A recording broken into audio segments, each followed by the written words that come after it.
Junaid Baghdadi रहमतुल्लाह अलैह के जमाने में एक आदमी था जो मशहूर डाकू था, और वो अपनी इस बुरी आदत से बाज नहीं आता था। किताब में लिखा है कि उसको 16,000 दुर्रे लग चुके थे, कभी 100, कभी 200, कभी इतने दुर्रे लग चुके थे। और इसके बावजूद, इतनी मार खाने के बावजूद, वो इतना पक्का था कि चोरी नहीं छोड़ता था, डाके मारता था। हत्ता कि उसका एक हाथ भी काट दिया गया, तो अब उसका दूसरा हाथ बाकी था। वो एक हाथ से भी चोरी किया करता था, डाके मारता था। लोगों के ऊपर उसकी हैबत बैठी हुई थी। उसका नाम सुन लेते थे तो लोग कांपने लग जाते थे कि हम तो उसके सामने भी नहीं जाना चाहते, उसकी शक्ल भी नहीं देखना चाहते। वो डाकू एक मर्तबा जुनैद बगदादी रहमतुल्लाह के घर पे आ गया रात के वक्त। जुनैद बगदादी रहमतुल्लाह ने कुछ कपड़े और ऐसी चीज कोई मंगाई थी रिज़्क़ हलाल तिजारत की नीयत से, तो घर में पड़े हुए थे।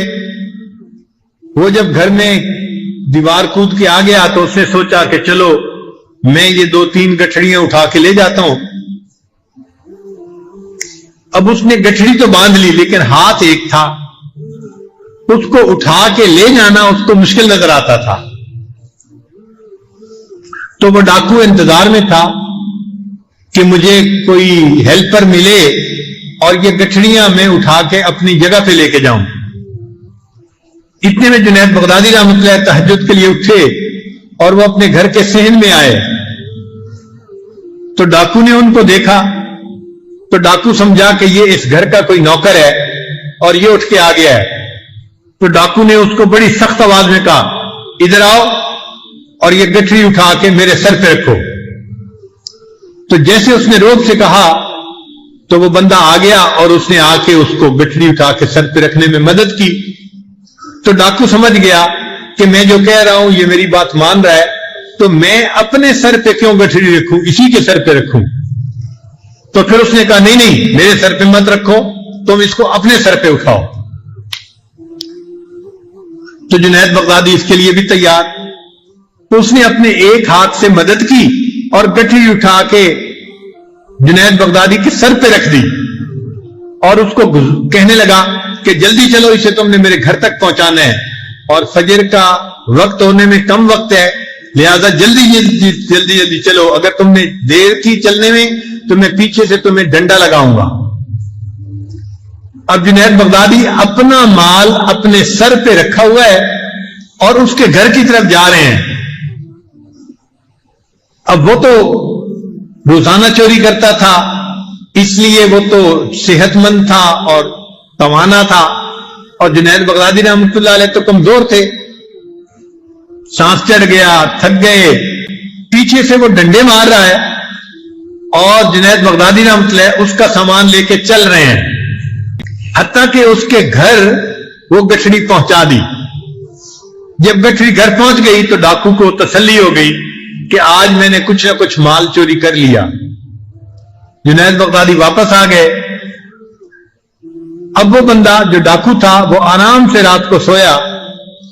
अगले दिन उठा तो उसके दिल में ख्याल आया कि मैंने एक घर के नौकर से काम लिया था, कहीं वो नौकर मेरा राज फाश न कर दे, मैं जरा जाके पता तो करूं।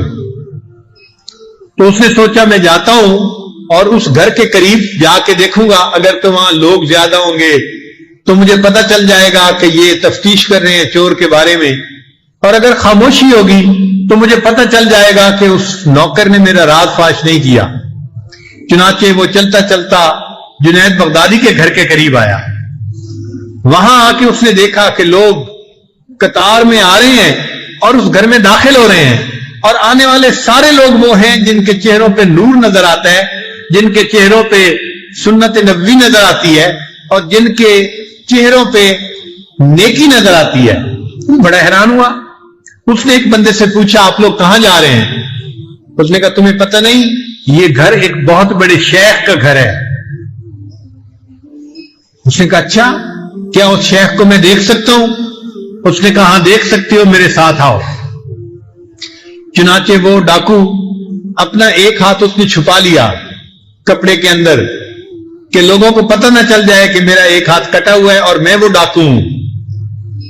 اور وہ اس کے ساتھ چلتا چلتا اس گھر میں جب پہنچا تو اس نے کیا دیکھا کہ رات کو جس کو غلام سمجھ کے اس نے گٹری اٹھوائی تھی وہی بندہ مسند ارشاد پہ بیٹھا ہوا ہے، اور وہ وقت کے بہت بڑے شیخ جنید بغدادی رحمت اللہ علیہ تھے۔ اب ان کے چہرے پہ جو نظر پڑی نا تو دل کی دنیا بدل گئی۔ چنانچہ اس نے حضرت کی مجلس میں توبہ کی، پھر حضرت سے بیعت ہوا۔ کتابوں لکھا ہے کہ پھر اس کو حضرت جنید بغدادی رحمۃ اللہ نے خلافت عطا فرمائی، اور وہ اپنے وقت کا ہاتھ کٹا اتنا بڑا شیخ بن کے زندگی گزارتا رہا۔ تو ڈاکو تھا، چور تھا، اللہ والوں کی محفل میں آیا اور اللہ والوں نے اس کے دل کو بدل کے رکھ دیا۔